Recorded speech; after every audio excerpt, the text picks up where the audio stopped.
How does an isolated pawn impact your chess game? Imagine a lone soldier standing in the middle of a battlefield, surrounded by enemy forces. That's what an isolated pawn can feel like on the chessboard.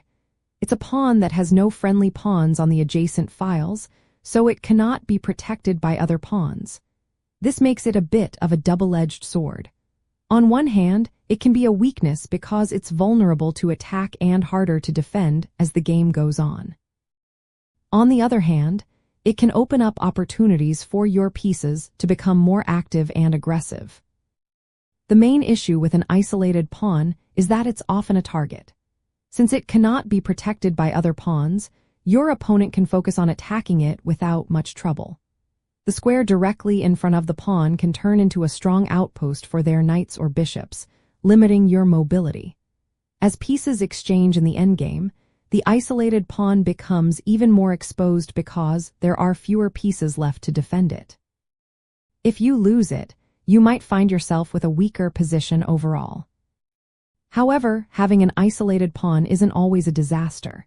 It can also give you some strategic advantages. For example, if you have an isolated pawn on the d-file, it can control key central squares like e5 and c5. This control can help you launch attacks or restrict your opponent's pieces. Plus, the open or half-open files created by the pawn can be used by your rooks and queen to invade enemy territory. The absence of nearby pawns also means your bishops and knights have more room to move freely, giving you more options for dynamic play. In some situations, pushing the isolated pawn forward can be a smart move. Advancing it can open lines for your pieces and create tactical chances. But you need to be careful.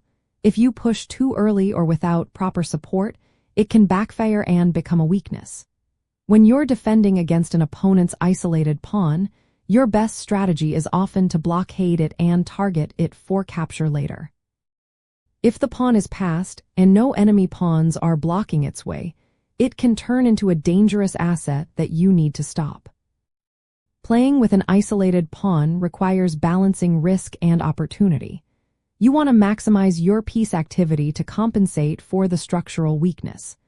Avoid trading off too many minor pieces because their activity is key to defending or attacking around the pawn. Look for chances to push the pawn to open lines or to create threats.